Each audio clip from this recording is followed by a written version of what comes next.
I'm excited next to you. Just all about that.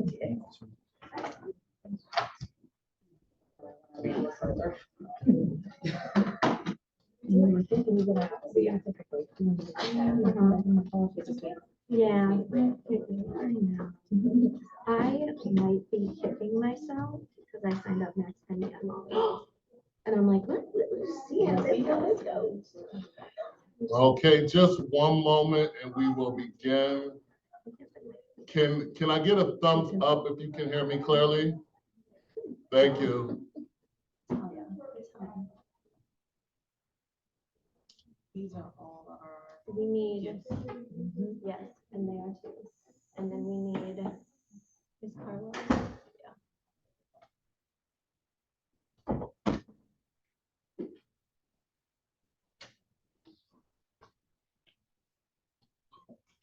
Thank you. All right, thank you. Just let me know when Mary, I'm ready. Carla. All right, good afternoon. Welcome to the SRS GO Team meeting, where we will follow the agenda as it has been emailed to you and publicly noticed. I am pleased to call this meeting of the SRS GO Team to order. Our first order of business is to call roll. The secretary will now take the roll. Dwight Hudson, Present. Simona Hinton Derrickson, Present. Mary Posada, She's online. I thought I saw online. okay, Present. Ann Mittman, VJ Osby, Present. Jennifer Chestnut. Present. Present. No. Is that Jennifer as a guest? Yes. I guess so. That's right there. I'm here. May I have an audio check from someone, please, online to speak so I can make sure I hear you? This is Carla. Can you hear me? This is Greg. Carla. Can you hear me? Oh, he's talking. And Can this you is hear me? Mary. I hear Greg. Okay, let's start again because I couldn't hear you all. I think we have you now. Ms. Posada? Present. Thank you. Jennifer Chestnut, Here. Present. Carla Present. Smith, present. Ben Miller, absent. Andrea Omario, present.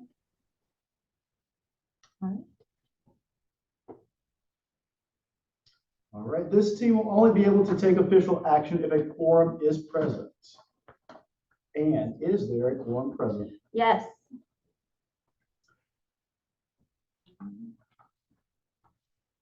Our first order of business is to approve the agenda. This was provided to you and copies are here. Please take a moment to review the agenda.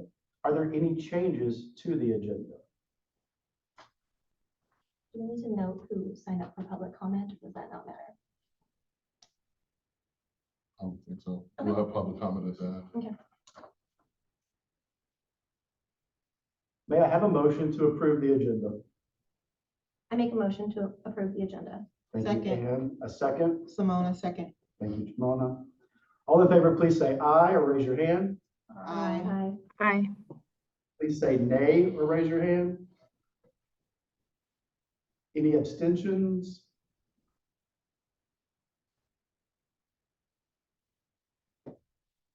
All right.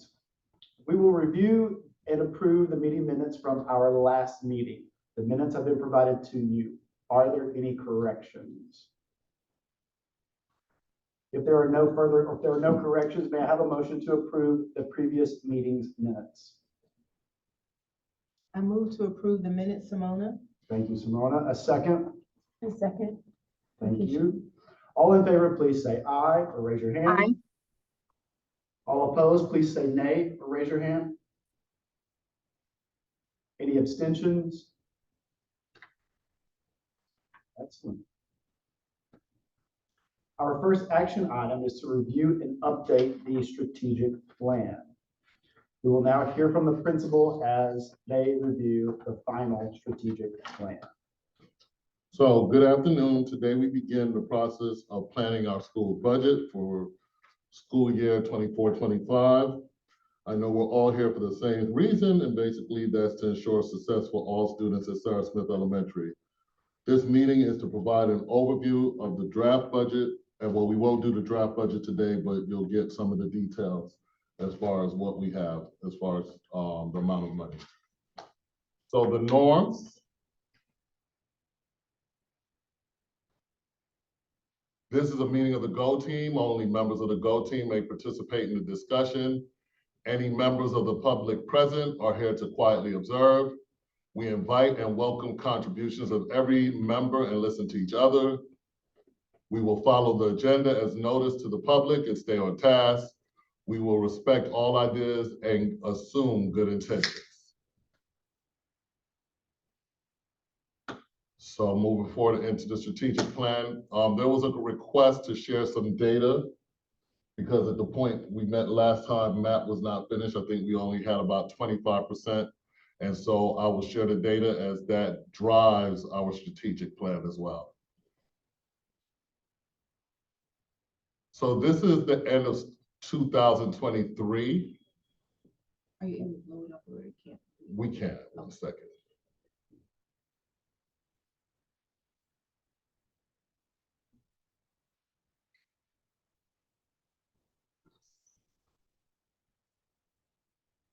Okay, so at the end of 2023, this is how we compared overall on milestones. And so this is looking at math, science, and ELA together. And this is GMAS over time. I added this slide, even though I shared it to you earlier, there was a request to add that. So I had some time today, well, I made some time today to add this. And so this is looking from about 2017. If you notice during the COVID years, they kind of, those were years that they didn't report to us. So these are the numbers that I have from APS graphs of our scores over the years. So if you look at ELA, 2017-18, prior to COVID, we were at 66. It took a slight decrease in 2018-19 to 61, or 5%. 21-22, it went to 56. And then 22-23, last school year, it went up slightly to 58.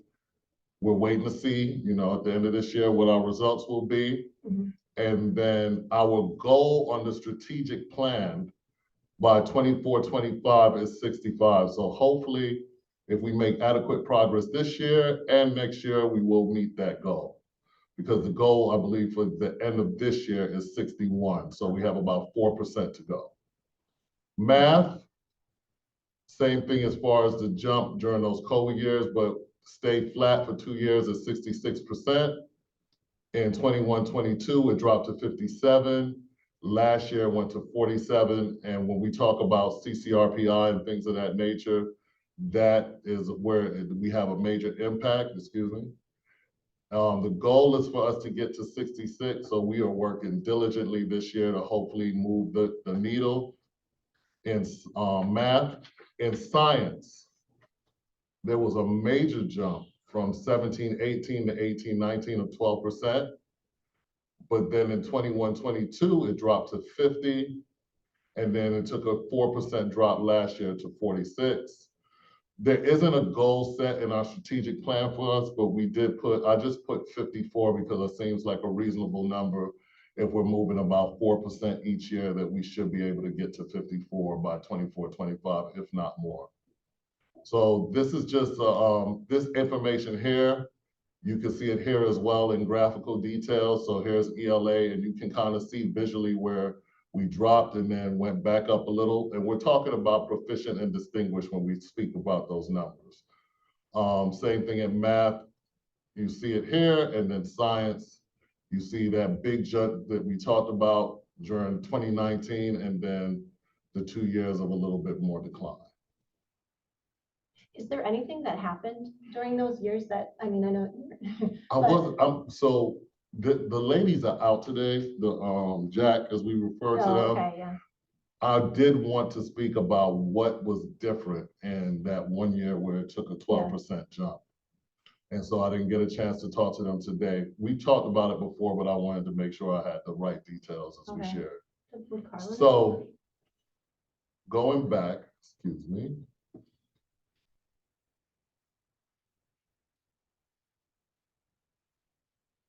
So, okay, right. Hold on. It's moving a little slowly. Okay. So map of growth achievement, level predictions by grade. So this is fall. So when you look at fall 2023 to 2024, this is where the students are predicted to go. So this is where we're working. We're looking at 40% right now. As we start at 5th grade, yeah, 50, what is that? 50, 37 plus 8, 45, about 55% with reading. And so this is when you look at the overall, because we're basically scored on 3rd, 4th, and 5th grade. If you look at these numbers overall, this is where we are as of the winter assessment. We've stayed flat or took a slight jump in some areas, and we're just working, we'll continue working to grow that. So this is map growth achievement as a predictor for GMAS reading. Like I said, we kind of stay flat. This is the district, and maybe like a slight decrease of 1% here or so in reading. Go back. Yeah, can I see that?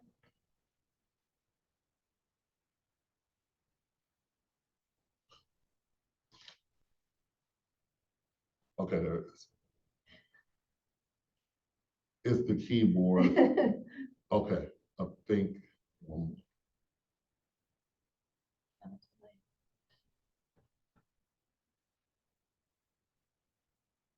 Okay, that was one. Okay, so what this looks like to me, if I'm reading this correctly, we're saying that as of right now, we're looking to hit 59% as a prediction.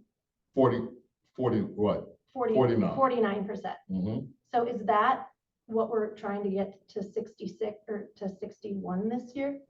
Right, so whatever the goal for this year, this is what we're working in. So we look at the beginning of the year when the students came in, they were at 50%. And so we're working with this. That's why we talk about in the classes, the teachers planning together, the assessments that they're doing. That's why we go into the classrooms to help teachers with strategies, because all of those strategies and everything we're doing is we know that our students came in at 50% in the fall. We have our goal set for the end of next year of 66 or whatever the goal was specifically. Yeah. So we have to move it. Yeah, so we have to, so, okay. So that proficient and distinguished, the green, needs to be moving closer and closer, because MAP is a very good predictor of what the students will do on milestones. And this is reading? This is reading. Okay. You had 11 new students enter the school. So we did have new students, so that can also impact the number. And we did have 11 more students test than we did in the fall. Same thing with math. Why are there so many exams? It may be, we asked that question before. I think it might be also, I'm not 100% sure. I have to go back and look at why so many show up. That's a district, right? No, the No, district is that's at the Sarasota. top. Because before it was 5. It's like, Yeah, we have an it went from enrollment of what, like 5. 800? And it might be, I don't know for sure, it might be looking at the grade levels differently. Do they take more than one math test? One test. They take more than one reading test if they're taking Spanish. But the numbers stay kind of flat too. We have what, 47% here versus 46. And that's kind of trending with the district because we stay flat. The real growth we're looking for is the one that comes in April. But we're using this as well as the skills, the growth, what the students need to do, the learning continuum to plan small groups. Those are some of the actions that we take to help grow this math and as time goes on, as we're meeting with teachers, we'll come up with some other additional strategies that we can use to push the math. Mhm. So I blocked out the other schools because we're not really looking at the other schools, but I wanted us to see with the work that we're doing. Last year, we're about 5, 6, or 7 from the bottom with growth in math at 44%. And this year, we've moved to 58%. So we've moved up because of the work that the teachers are doing, the small groups, the planning together, the work that the coaches are doing, going into the classrooms, giving feedback, building the conceptual understanding, helping students to understand, helping students to also be owners of the math, as we talked about, where it's not the teacher standing up in front of the class, but allowing the students to productively struggle with the math problems and things of that nature. And a lot of the feedback, it's working. It's a lot of work. It's hard, but with time, it's improving, as well as coaches and different teachers going in during the intervention block and assistant teachers in the classroom during the math blocks. Can I ask a question? Yeah. So I'm just thinking about, like, I like seeing the growth. Obviously, everyone wants to make growth. I think it's interesting to look at that compared to like where we are in terms of achievement, because I know there are high achieving students that would be in that red growth, so that they're coming down. And then there's do you know what I mean? So it's like hard to gauge like where the average student is solely based on seeing who's grown the most. I mean, the goal of the school, you want everyone to grow, but I feel like there's a lot of kids that would fit in that green category, but in the red category here. And that is true, and that is quite possible. So what you're referring to, and it's a cluster-wide problem, to be honest. I think it would just be good for parents to hear that it's not always like a scary thing if you see like high achievement, low, you know what I mean? So like your take on that. So the take on it is this: we want everyone to grow. And that's why the work that we do with the teachers and we talk about the growth is important, because when a child comes in, and let's say that child comes in at the 98th percentile, the growth is measuring and comparing that child that comes in at the 98th percentile in achievement to other children that come in at the 98th percentile in achievement. So that amount of growth, when we look across the USA during that time that the test is given, we want to see our children falling somewhere at the 50th percentile on that, because then that means they're growing just like a typical child in that range. When we start to see children scoring below that, that's where we have a concern. So that's when we have talks about utilizing the gifted classrooms, utilizing the teachers, giving the students the things that they need, using the gifted classroom and extension assignments that the gifted teachers share with the students. All of those strategies, and when we talk about, Happy Numbers and Lexia and Power, I can't remember the other one that's after Lexia, but all of those are supposed to push those students up and give them what they need. So it's like we're doing we're using multiple strategies to address that so that all students are growing. And even when a student comes in super low, it's comparing them to other students that came in at that same level and watching their growth. So one of the things that we're doing, and I have my first one today, is we're sitting with teachers and showing them their students and pulling, separating them out. We're clicking on the students. We're looking at who's in high growth, and there's a quadrant that comes up, and we really want our students in the top right quadrant. But if we get them above the line, that's really what we want. We want to see every student, because the horizontal line shows their actual growth. So everyone above that 50th percentile, if we have classes like that, that's our goal, to have all of our students above that line. Okay, thanks. So that's math. Can you hear me? Dwight, can you hear me? This is Carla. Go ahead. Okay, I just wanted to speak to this, this page out of map for just a quick second, this quintile. It's 50%, I believe I'm saying this right. I asked Ashley about this. 50% of our students showed average to high growth. And she said that it's not about what they achieved. This is just straight growth. That's correct. Okay.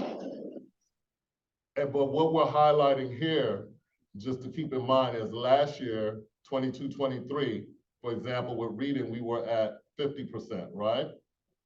This year, we're at 56%. That's good. So it's growing and we're going in the right direction, but we just have to keep our foot on the accelerator and continue what we're doing and looking at what works and continuing those practices. And if we see practices that are not working, don't use those and look to adapt and move to something else. So that is basically why we're here, to continue the growth in those areas. And where we are in the budget process is on step 3, where we're looking at our initial budget, looking at the allocations that we have, and look at how can we continue this work and fund it. Now, there's a tricky piece to this because I think we need to. We gotta vote, and it has to be a motion to pass before we do the budget talk.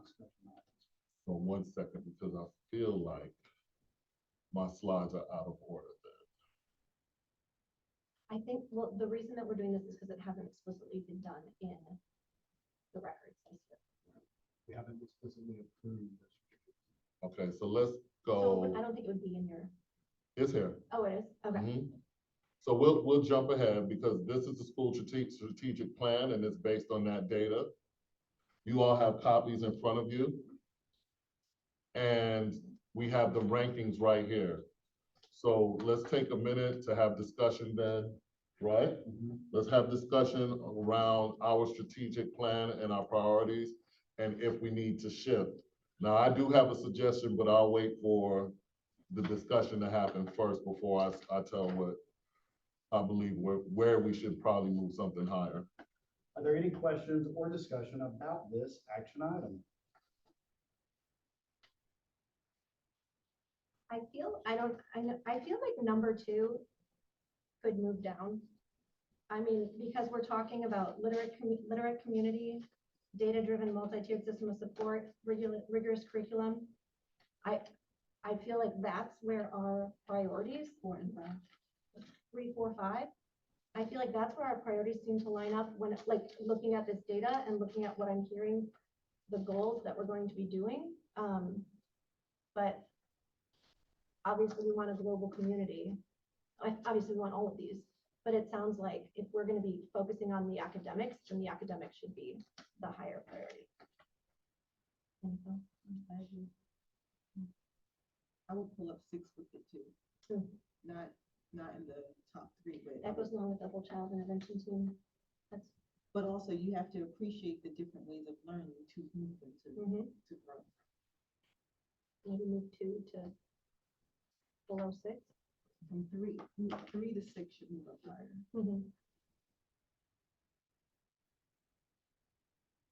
So what are your thoughts?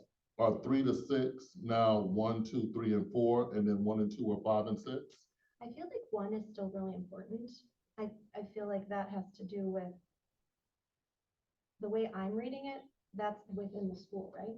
That's teacher to teacher, teacher to admins, teachers supporting each other. I think that's super important. I think what we were saying was maybe 2 moves to below 6.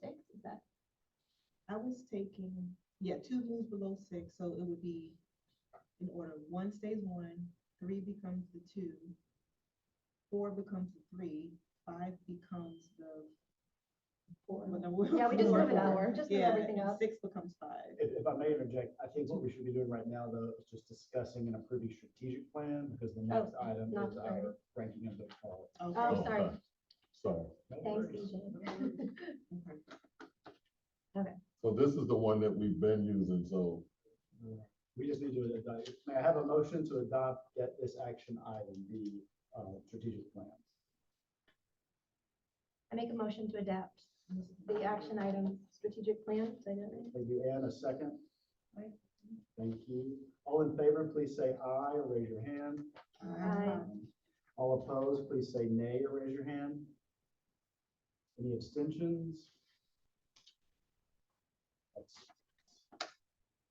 Our next action item is to rank our strategic priorities.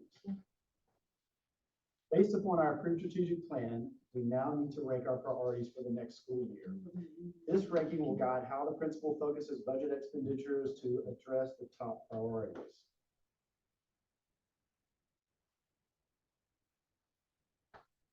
This would be the time that we go back to what we were just doing, just discussing the actual the order. The actual order.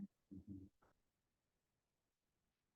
So everyone agrees that number one remains number one? Yes. Does everyone agree that number two shifts below 3, 4, and 5? Below six. Below 6? Everyone agrees on that? That, I cannot agree with that as the IB coordinator. You cannot, okay. So what are your thoughts?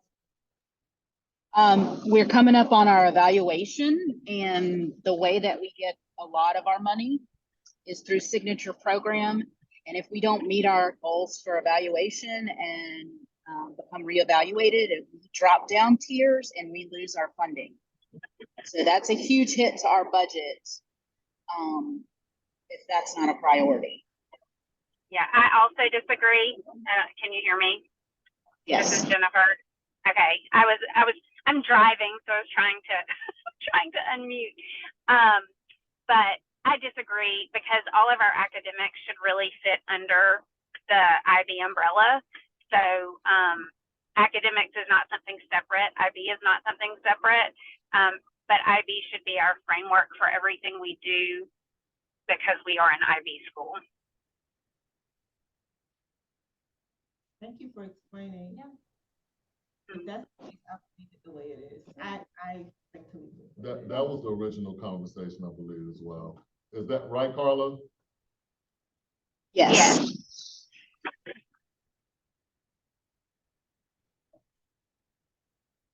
So are we agreed with the presented ranking of our school priorities?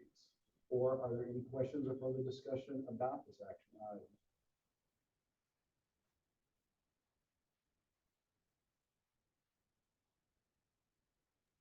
Do I hear a motion to accept the ranking of our priorities of the strategic plan?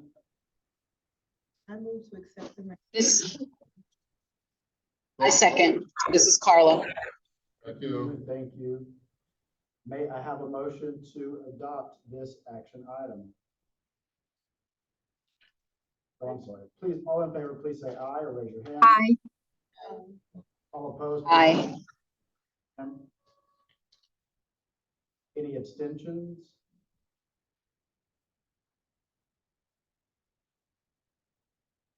Thank you. We will now move to the discussion items on our agenda. For the next few meetings, we will be focusing on creating a budget for the next school year, which aligns with our strategic plan and addresses our strategic priorities. We need to ensure our meeting schedule will permit us to complete the budget and aligns with the district's timeline. We need to have a drafted budget completed prior to our principal staffing conference sometime between February 26th and March 1st, 2024. Then we will need to have a meeting after the staffing conference and before Friday, March 15th, 2024 for the final budget approval.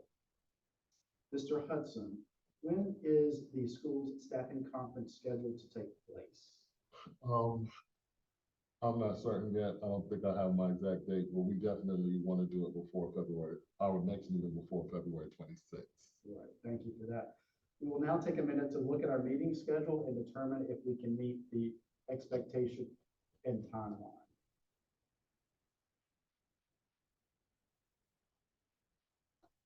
So Our next meeting is after, so we do have to add a meeting in. I thought so. Yeah. It's in March. March 7th is our next one. So we need to have one before that. Sometime in February. Which, after your conference or before your conference? Before. Oh, okay, okay. The 7th will be the one after that. Yeah, so the week of the 19th is winter break. What about the 15th or the 8th?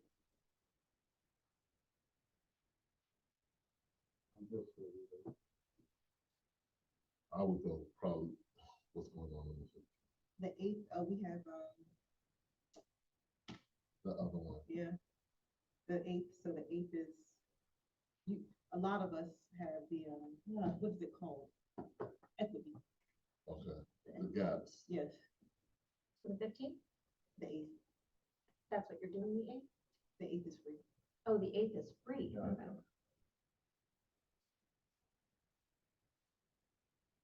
So the 8th, We're gonna add the 8th, Martha.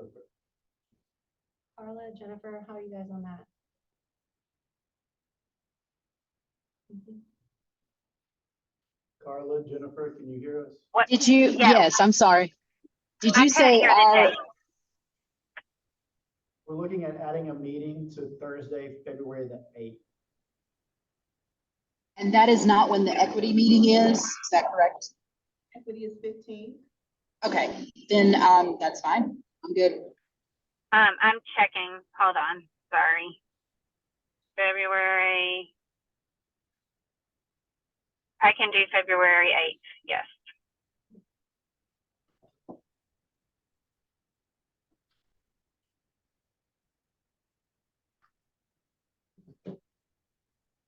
Is everybody good with that? Yes. Do I hear a motion to accept the changes to the meeting calendar? I motion. Thank you. May I have a motion to adopt this action item? I motion to adopt an action item. Thank you. A second? Thank you. All in favor, please say aye or raise your hand. Hi.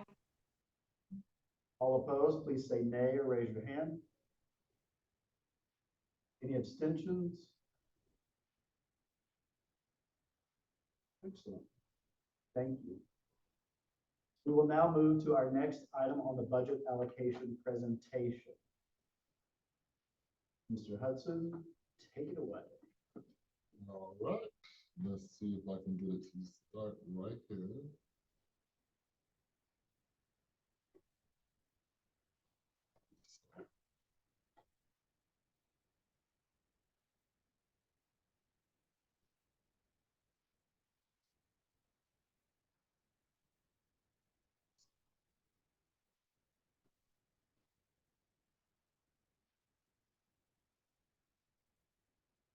This keyboard is not working great for me tonight, so give me a second.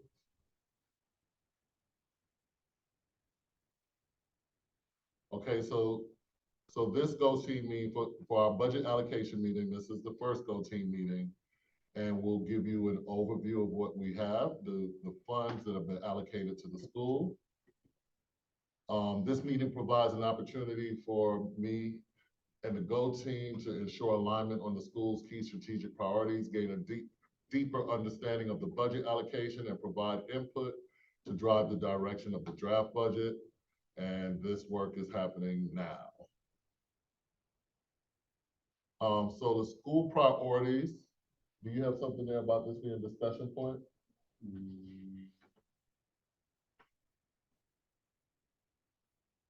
Not in particular, but this is for whatever you want.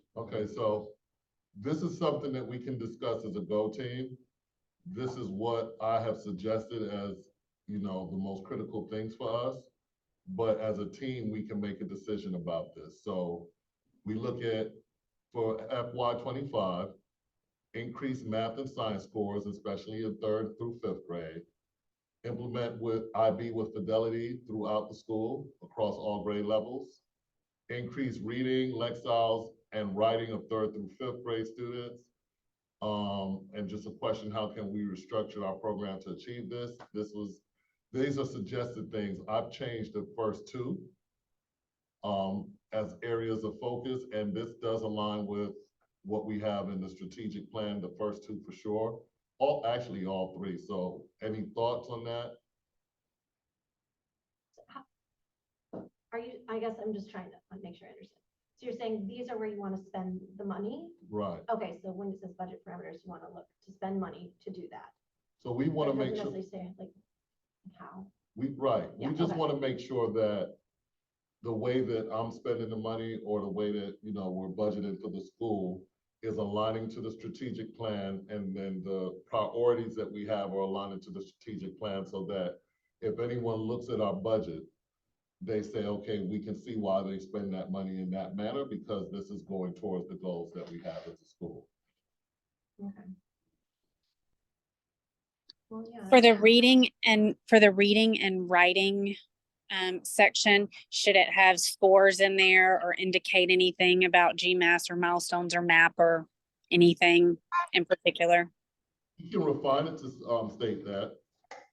It's up to us. I mean, we know what the goals are and that's already in the plan. Okay. Just calling attention to it, but we can definitely refine what we have to make it more specific if necessary. Okay. I think we need some success criteria. So I would say the success criteria is already in the plan, but we can take that and add it to it. So we'll do that. We can add that later as far as us trying to reach the scores that we'd like to reach by 24-25, which is the last year of that strategic plan. So that's a question for all of them. Will all of them have expected outcome? So for me, the implement IB with fidelity, if we're successful in doing that, then we'll be reauthorized next year. Right, So that's we the could, so we outcome, could put that in there, reauthorization. get reauthorization. Obtain reauthorization. What is that, like, what does that look like? Is it like accreditation almost? Yeah, we'll go through a process. They'll visit, they'll interview teachers, students, parents, everyone. It'll be a whole big deal. Mhm. And right now, Carla is preparing for that this year. The school is as well. And then do you need outcomes for math and science scores? Is that the 65? So we'll add the scores to those. We'll add what the end goal is to math and science as well as reading and Lexile. Okay, so we don't have, so we have the numeracy, are we going by the milestones or are we gonna go by math? We'll go by milestones. Okay, so we have that for math. We have that for science. We don't have it for science because we have, you know, the two that Yeah, we're we've been focusing on, focusing.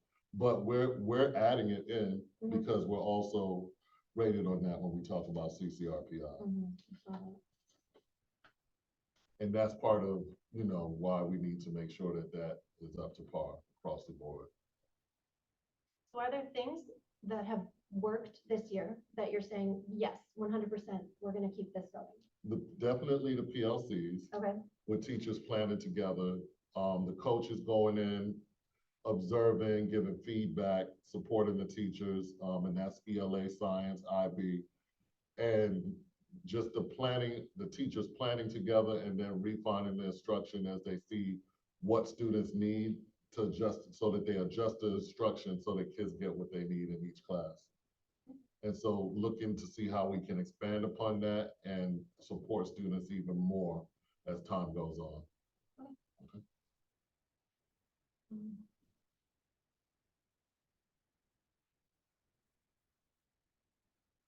So just a few more, maximize the intervention block daily. And so we won't have an intervention block next year because I believe we're going back to regular schedule as far as that extra half an hour in the school day. So we have to figure out how to maximize it next year and use it next year if that's what we're gonna end up doing. And that's readjusting the schedule. Yeah, there is, you know, from what I understand so far, the schedule is going back to pre-COVID. So that 15 minutes in the morning and the 15 minutes that was added in the afternoon will go away. I think the hours will be what, 8? I've been in it so long. It's what, 8 to 2:30? Yeah. Yeah.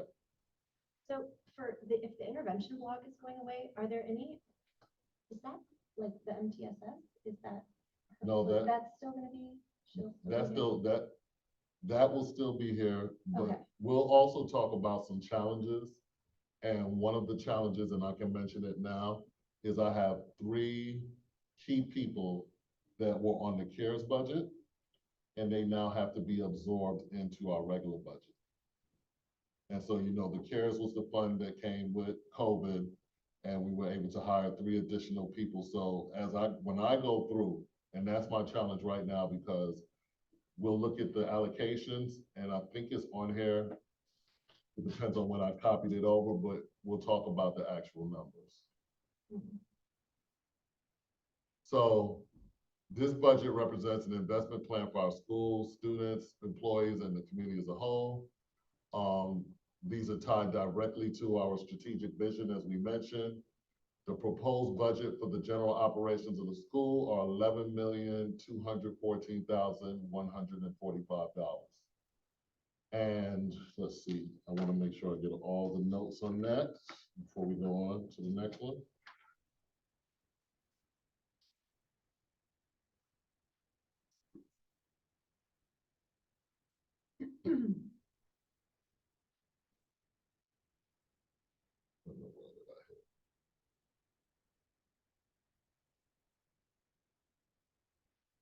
Okay.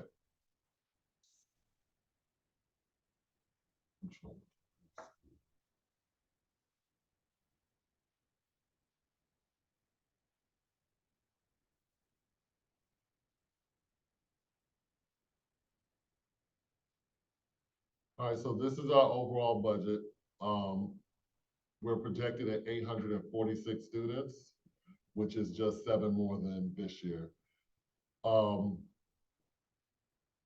not gonna change that. I expect that hopefully we'll come in above that, but I'd rather be a little bit under. Where did they get that?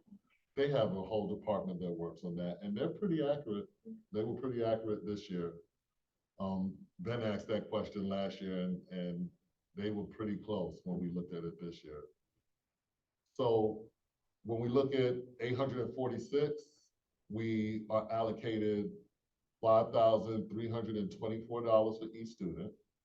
So that gives us this total allocation here for that portion, $4,512,000.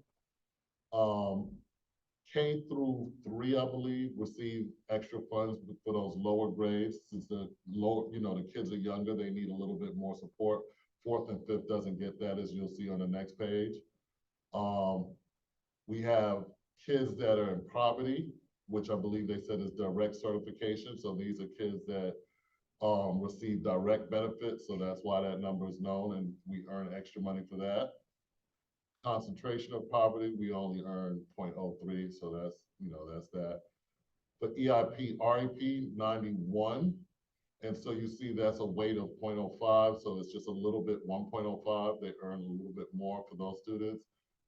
Special education was only 23,000. Gifted was 377,000, and I believe these are extra funds, not the total amount for special ed. The gifted supplement, we did not earn. English learners, we earned 119,000. We are not a small school, so we didn't receive any of these funds. Signature program, as Carla was mentioning, this is the money that we receive for IB. Oh, that's nice. All of this, we do not earn. We're not a Title I school, nor are we a turnaround school, so we don't earn any of this money. Field trip transportation is here.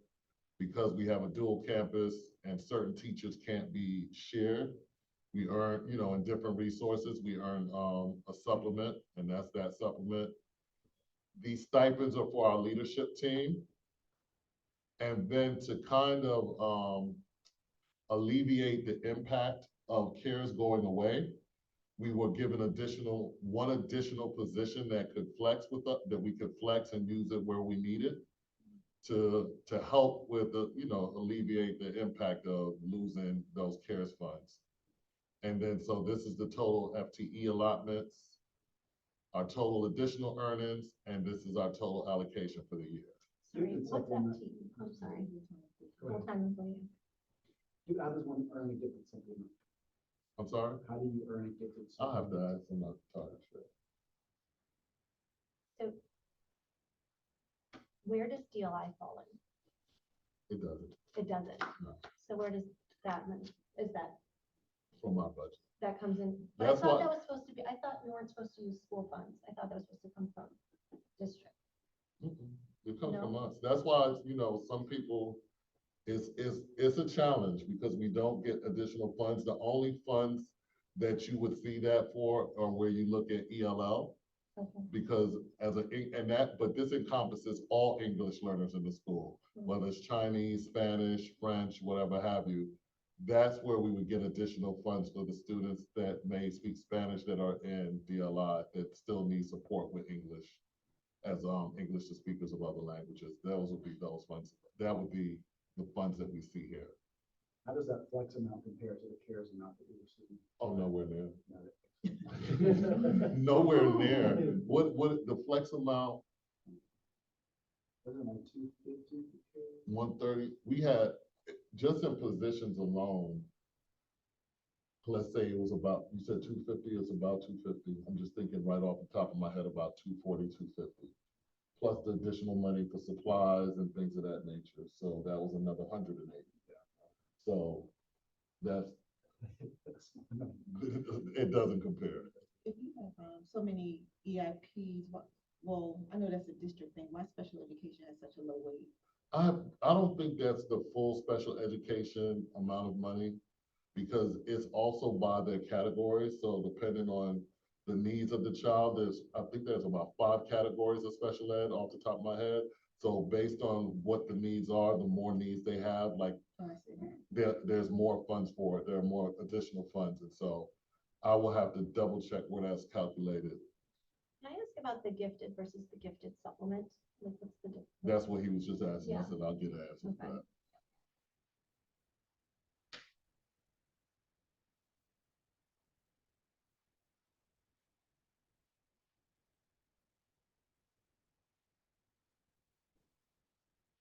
When they're projecting enrollment, I know we discussed this last year, is it based off of how many kids register by the end of the summer? I mean, or by the end of the school year? There's Like a those- department.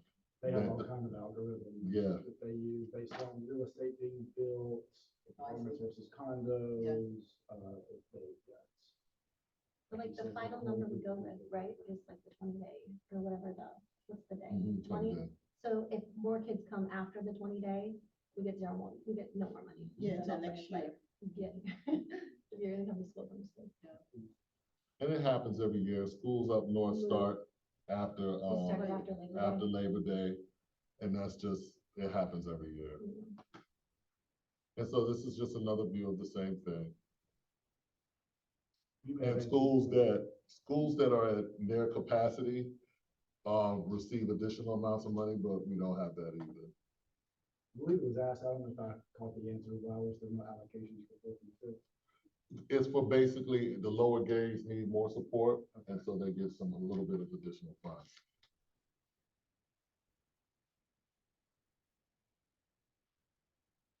Any questions around, any additional questions, and I'll get the answer about gifted versus gifted supplements. I asked about special ed. And yeah, I need to double check. Is it like just the higher levels of learning needs get more money? I'll double check. We went through all of that, and to be honest, I can't remember why that one was low, but I know that we earn more.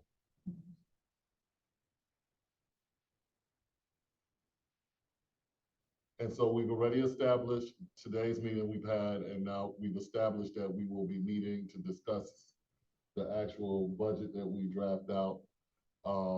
My goal is to get us to 0. And right now we're at probably about negative 269,000. So that's the tricky parts of what we have to do as far as going into the budget. Hopefully, the plan is to keep class sizes low because that was important. But we play the game with how do we meet all of our goals and balance the budget at the same time. So that's what I'll work on over the next couple of weeks before February 8th. Sorry, I don't know if you've already said this. How does this budget compare to, besides the CARES? Obviously, that's being taken away. Is it generally, Slightly a little bit more. okay. Because okay. if you think about 7 students times the 5,000, it's like slightly, about 35,000 more. It's not that much less. Mhm. No, there's more, because then they also put the flex position in for us. So we've earned more money. It's just, as time goes and inflation hits Yeah. and all those things, that little bit of money that we earn Yeah. seems to be smaller and smaller. So have the rates changed since COVID, since inflation has hit? For the teachers, The rates that the district gives to the schools, like they've increased the rates. yes, but they also increase what the average salary of a teacher is too. So all of that is accounted for and what they, the increases that we receive. But even how much a student costs now, they've increased that amount? I think so. I remember it being 4,000 and something at one point, I believe. And we could probably go back in history and see what the FTE is prior to COVID and kind of track it from year to year to see. But I don't remember it being 5,000 until maybe recently. Okay. All right, thank you, Principal Hudson, for sharing this information. Thank I you. am sure that we have had an opportunity, I am sure after we've had an opportunity to review it again, we might have additional questions for the budget feedback meeting. Now we will move on to information items. First, the principal's report. This is a major thing. So we are wrapped in budget, but on February 1st, we do have an accreditation meeting coming up where the elementary schools and middle schools are working on being accredited. Again, this is the first time I've ever done this process, and the team, we all work together, the admin team, to compile about 3 binders stacked this high with information about the school. They'll come and visit, and then we will see. I mentioned CARES, and that's another major project that's happening right now, is spending down the CARES money and making sure we don't leave anything on the table. And we're leaning towards making sure that students are collaborative, have access to technology and things of that nature. So we're pulling, we're spending the funds to make sure that those are spent down. And those are the major things that are happening as far as, the day-to-day operations and projects. We're in the midst of readathon, as we know. Last time I checked, we we're at about 311,000 minutes. We made a couple of announcements, hopefully to motivate the kids more, because we'd love to see them at 1 million minutes by the end of this, which they came close to that last year. I haven't taken a look today, but I will tomorrow and make another announcement to let the children know to read over the weekend and log their minutes. I think the last time we met, we were talking about this, the CARES money we had left over. Mhm. Have we made any decisions or any decisions been made on how that's going to be spent? So when we shared what we were looking to, we talked about the strategic plan, the needs of the school, we started spending money in those areas.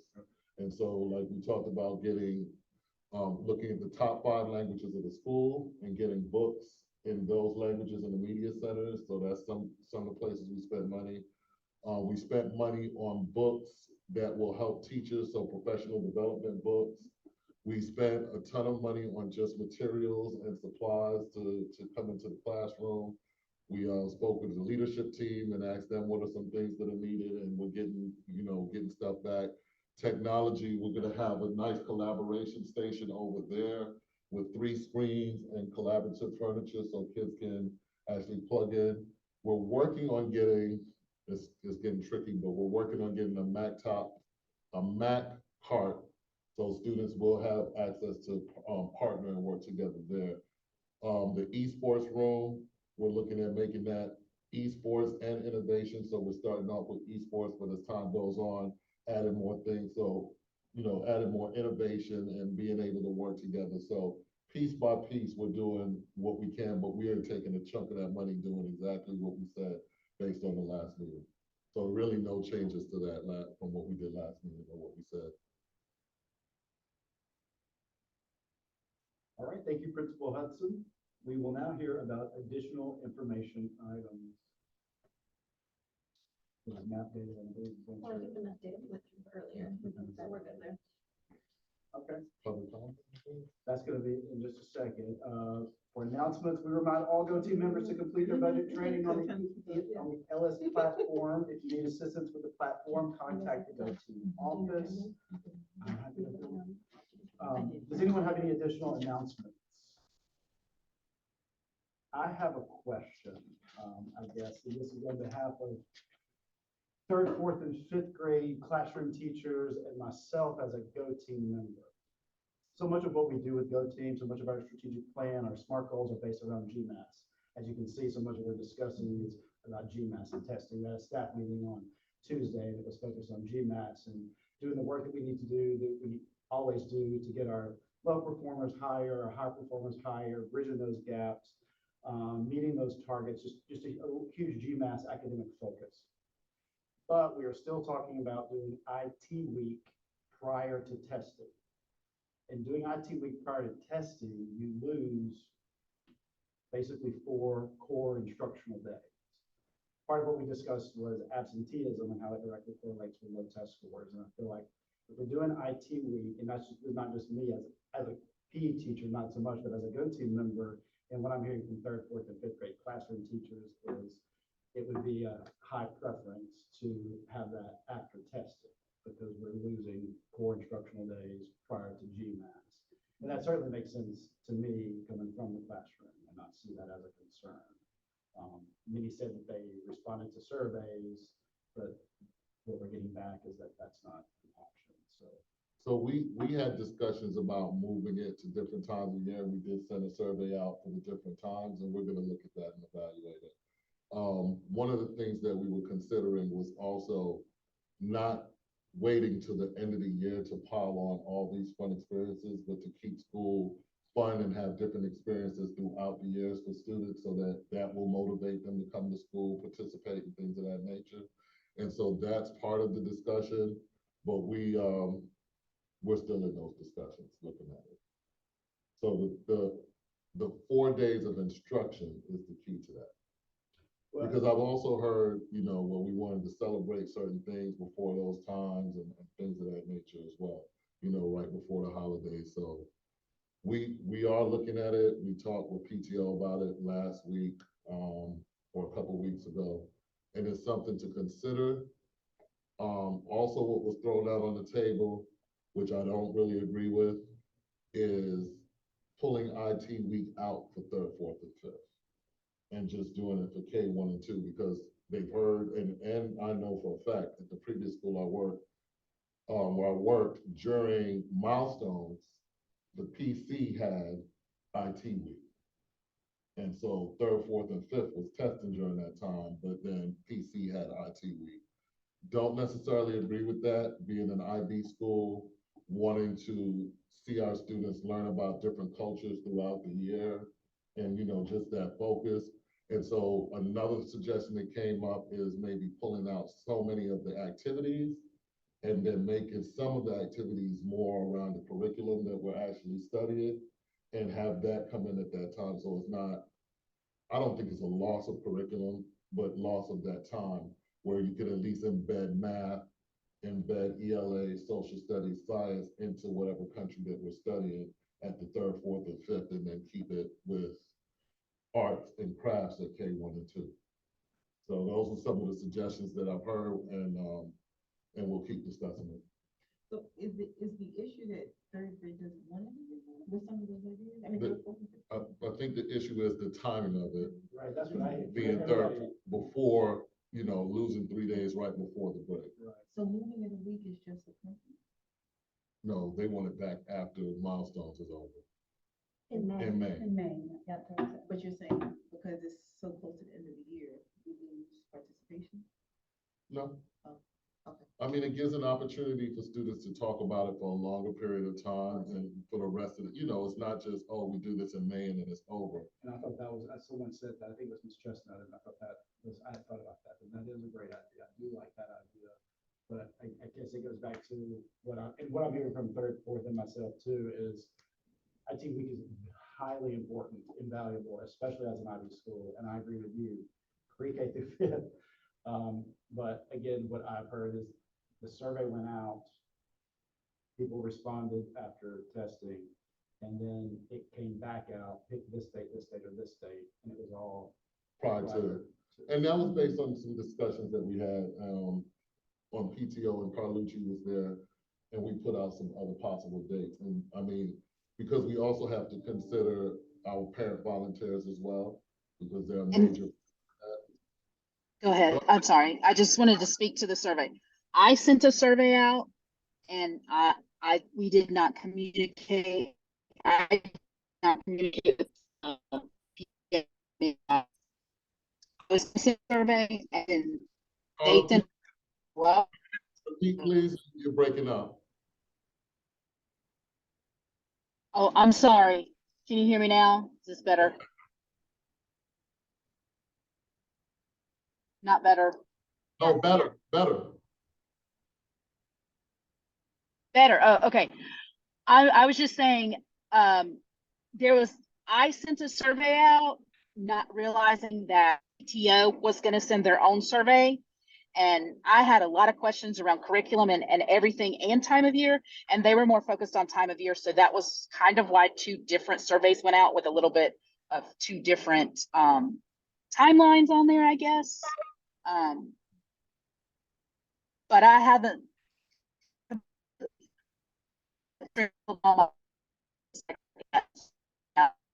Yeah. Mr. Hudson, Yes, ma'am. this is Allison from PTO. I don't know if I heard Carla exactly right, but we did not send out a survey. No, it was the one from Carlucci that we discussed on the last PTO. Okay, she said, I gotcha. Okay, I just wanted to be clear that nothing came from the PTO. We were waiting for further direction. Okay, thank you. Thank you, Carla, for sharing that. I didn't realize that they had come from two different sources. They did.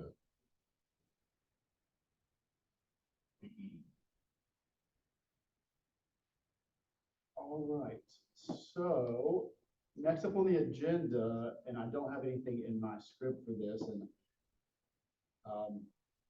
we have our public comments.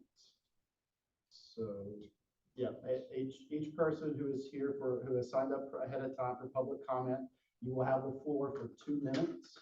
I will be happy to time you, and we are happy to listen to you. I'm very thankful, by the way, for all the people who are here. I have been doing this for 4 years, and we have never had this many people attend a GO Team meeting. So thank you, thank you, thank you.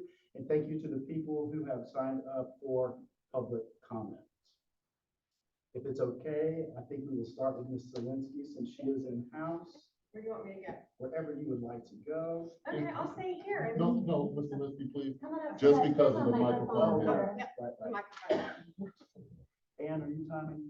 I have a timer on my. I my can, watch. I got you. You're busy, I can do it. If you want to do it, BJ, that'd be great. I got it. Hi, I'm Elizabeth Zielinski. I have a second grader and a fourth grader at Sarah Smith. Thank you for all that you do. We have great teachers. Both my children have great teachers, have always had them. I wanted to come talk because of my concern over the low growth in math scores. I have two children who love math, have always loved math. And the great thing about math testing scores for yourself is it shows you all the way back to kindergarten. So I can see where my children were in kindergarten in math and how they have slowly moved down in their performance. And now their growth is extremely low. And so and I'm not an expert in this, but I'm a parent and I have parent friends in other schools. And so I'm trying to find out what are the best practices. And while we don't want to compare ourselves to other schools, there are other schools out there doing different things. Hertzberry Elementary teaches advanced math to certain students in all of their classes. They are pulled out during the math time every day and are going and taught math for advanced purposes. They have second graders doing multiplication and division. Those are children who are excelling and excited to keep doing math. So I would ask you to consider teaching advanced math to students who test at an advanced level in math, especially those who are showing low growth. Hertzberry allows parents to opt their children into advanced math if they're on the borderline of testing in for it. So the parents also get to have a say of whether they want their child to participate in an advanced math class. I think that all the online services of Happy Numbers and everything is okay, but putting it on the child to have to facilitate their own growth outside of their 5 hours of instructional time is not realistic at this age. So I would really request that the schools start teaching advanced math to students who are at an advanced math level. The other comment is that as a parent for IT week, I'm for after testing for IT week. As a third grade parent last year, there was not a lot of instruction done after testing. And so it was very hectic having IT week and winter celebrations all at the same time. But I'm a big fan for IT week after testing. Thank you. Thank you. Thank you. Are we able to ask questions to the public commenters? No, okay, it's just them expressing their concern. Okay. I think Mr. and Ms. Kern was it? Yes. Greg, Ern, Yep. So I'm gonna be fairly obviously reading from some bullet points here to make sure I get our things across in 2 minutes. So here goes. So we're supporters of the school and the mission of the school. We bought our home in Pine Hills, and Sarah Smith, with its longstanding reputation, was a major factor in that equation. One thing that we've learned over the years is that people's perceptions of schools in general, is largely based on parents' experience and relayed to those around them. My wife and I are here today because we want to support the school and its mission, but also to promote communication, transparency, and trust, just like the strategic plan within the Sarah Smith community. My wife, Kate, especially, but also myself, are active in the classroom. And as we come to the back half of our son's kindergarten year, we're curious to know what, if any, plans there are to address the following. Our first topic centers around priority 8 of the strategic plan, offering authentic and diverse professional learning experiences and tiered coaching to increase teacher efficacy. So we'd love to hear more about what's being done to retain and attract the best of the best when it comes to the teachers. As we go into the back half of this year and into next year, what's being done to support and train up the new teachers. Obviously, being kindergarten parents, our immediate focus is on the new cohort of first grade teachers we'll be working with next year. In casual conversation, we're aware that across Sarah Smith and Buckhead at large, that there has been some concern discussed amongst parents around the efficacy and effectiveness of the new teachers in maintaining the classroom this year and meeting academic goals. I'd like to stress that this is not just about first grade, but all teachers. We have a new teacher this year in kindergarten. We've had an amazing experience so far, so kudos. We want to know that how our teachers are being supported and set up for success regardless of their tenure. Further, I'd like to posit to this group, what can we do to tell our story of success and support for our teaching staff to the broader Sarah Smith community? Similarly, how can we demonstrate the efforts to parents as efficiently and effectively as possible? This may be particularly salient with folks that are currently weighing their enrollment options now for the upcoming 24-25 academic year. One suggestion would be to increase communication further and reduce unknowns with things like grade level meetings this spring. What can we do to really increase the messaging about all the great work that is being done with our staff and teachers? Looks like I have a few seconds. I'll go on the second topic. Keeping with the topic of teacher support in kindergarten, we benefit greatly from the paraprofessionals. Is there consideration for supporting our teachers with paras into first grade? That may simply be a matter of cost, but we'd like to commend the paraprofessionals for their impact in the kindergarten classrooms this year as well. Thank you. thank you, Greg. Thank you. We have reached the end of our agenda. Are there any additional business? Is there any additional business at this time? May I have a motion to adjourn the meeting? I make a motion to adjourn the meeting. Sorry. Thank you. May I have a second? Okay. Thank you. All in favor, please raise your hand. Aye. All opposed, please raise your hand. Any abstentions? Please raise your hand. Our meeting is adjourned, 4:27 p.m. Thank you, everyone that joined us online. We appreciate you coming. And in person. And in person. And in person, is there some way that they can, like be hearing from us or them, or Yeah, how do you like respond to them? So we'll, you know what? So this This is the first time. Let's do it. We will have to put something out in either the a newsletter or a Okay. podcast or something. We'll come up Alright. with something. Okay. So do they still do any other podcasts, Mr. Hudson? I am, so the Haven't thing, gotten the alerts lately. the thing that I have to do the Spanish part, but I've recorded 2 more. I just need to post them. So do I they was email their Well, thank you. questions? You're wonderful. Do they email their questions so they can be recorded? Or I'm do they recording email, them. or email their comments rather? I mean, they can if they want, or I can, So that you can. We will, I wrote down some notes, but I guess took them, we'll yeah. get, and then we'll just have to ask. I'll put those through. And also, I want to put this out there, that there is a Go Team tab on the website that has our virtual link. It has all the minutes from 2017 till today. It has everyone's contacts. It has all the things that you see in front of you, or everything that Principal Hudson reports on, all of his PowerPoints, all of his information, that is all online. So spread that word as well. Okay, Mhm. Thank go you. team. Thank you. Fine. Is it up to the school to offer advanced enrichments, or does it have to be like district wide? That's my question. They just responded. Dictate. So